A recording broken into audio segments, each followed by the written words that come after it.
Bienvenue dans ce nouveau décryptage. Bon, la gymnastique, c'est quand même l'un des rares sports où le corps humain se transforme littéralement en un projectile conscient. C'est fou, non? C'est un sport qui défie totalement la gravité. Mais posons-nous la question, comment est-ce qu'on enseigne ça à un grand débutant?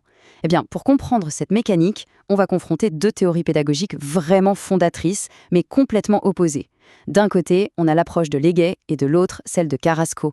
L'une plonge au cœur de notre esprit et l'autre décortique la machine humaine. Allez, c'est parti, on plonge dans le vif du sujet. Au programme aujourd'hui, on va suivre une progression hyper logique. On commence avec l'approche cognitive de Leguet, puis on enchaîne avec les familles d'actions motrices. Ensuite, on passera à la systématique de Carrasco, les fameux schèmes d'action internes, pour finir avec les situations pédagogiques concrètes et un peu d'anatomie fonctionnelle. Première partie, l'approche cognitive de Leguet. Alors, cette fracture philosophique, elle est absolument monumentale. D'un côté, on a la vision de Leggett, né dans les années 90 et super influencé par les neurosciences. Son truc, c'est d'être centré à 100% sur le gymnaste. Le but ultime? Développer ce qu'il appelle le pouvoir agir. En gros, il analyse ce qui se passe dans la tête de la personne qui s'approche de la grès, sa psychologie, sa perception. Face à lui, on a Carrasco. Et Carrasco, c'est une toute autre histoire. Lui, il est focus sur la gymnastique en tant que telle, sur le produit final. Il décortique la physique, la structure biomécanique du mouvement. Bref, l'un regarde le cerveau et l'humain, l'autre scrute la figure technique pure. Ce qu'il faut vraiment retenir avec Leguet, c'est cette idée de barrière psychologique. Parce que, soyons honnêtes, la gymnastique nous demande de faire exactement tout ce que notre instinct de survie déteste. Il faut voler, c'est-à-dire apprivoiser l'équilibre en plein vol, et terrasser la peur du vide. Ensuite, il faut tourner. Ça veut dire accepter de perdre absolument tous nos repères dans l'espace. Et le boss de fin? Intégrer la verticale, se mettre la tête en bas, quoi. Notre cerveau refuse ça naturellement puisqu'on perd nos repères visuels normaux. C'est vraiment un combat de l'esprit avant même d'être une performance physique. Deuxième partie, les familles d'actions motrices. Ce qui est génial ici, c'est la façon dont Leguet simplifie un sport aussi complexe. Plutôt que de jeter des termes techniques comme salto ou vrille à la figure d'un débutant, il réduit tout ça à 12 familles d'actions motrices. C'est comme un jeu de construction. On a 6 familles majeures, comme sauter, tourner ou se mettre en appui renversé, et on a 6 familles mineures, se déplacer, se réceptionner, ce genre de choses. C'est littéralement l'alphabet du mouvement. L'idée, c'est qu'une fois qu'on maîtrise ces briques de base et les repères visuels qui vont avec, on peut créer n'importe quel enchaînement sur n'importe quel agrès.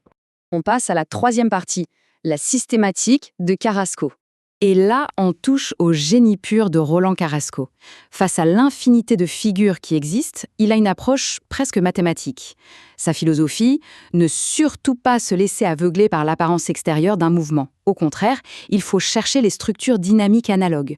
Pour le dire plus simplement, il traque les schémas mécaniques invisibles qui se répètent encore et encore, qu'on soit pendu aux anneaux, en l'air au saut de cheval ou en train de tourner à la barre fixe. Quatrième partie, les fameux schèmes d'action interne.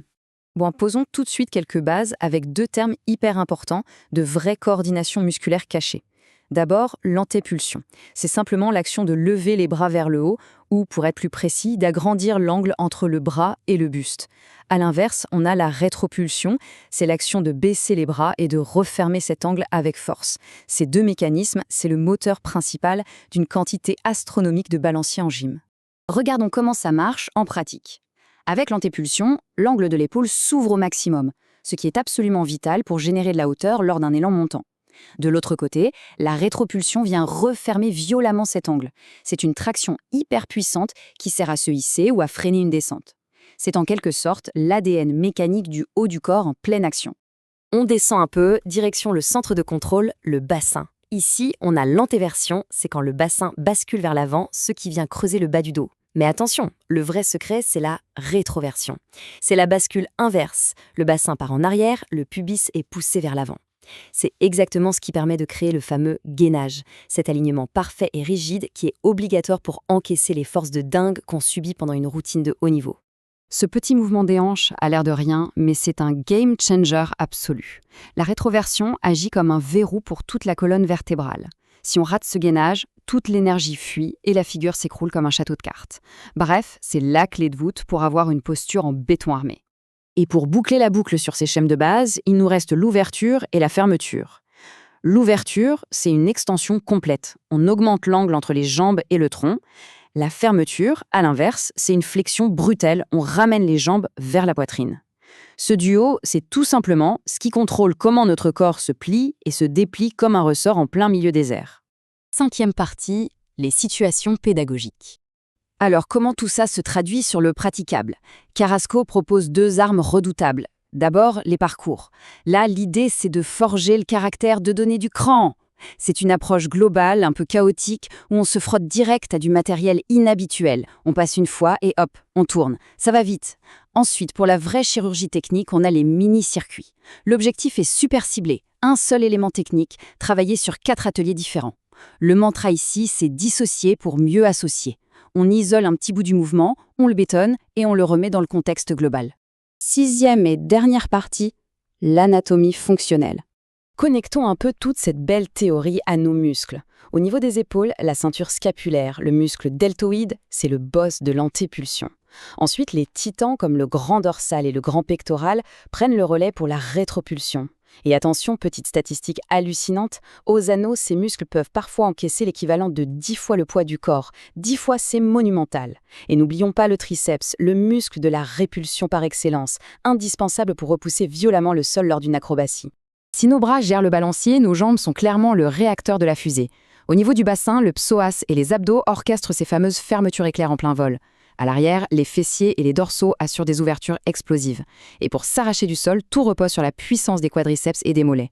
C'est une horlogerie tellement précise, où chaque fibre musculaire connaît sa partition par cœur. Ce qui nous amène à une question passionnante. Comment est-ce que cette double lecture, à la fois mentale et biomécanique, transforme une simple suite de cascades en une chorégraphie aussi fluide et spectaculaire? Eh bien, c'est exactement ça le secret.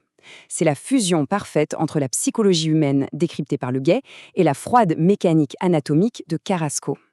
C'est cette alliance qui propulse véritablement la gymnastique au rang d'art absolu. De quoi y réfléchir la prochaine fois qu'on regardera une compétition.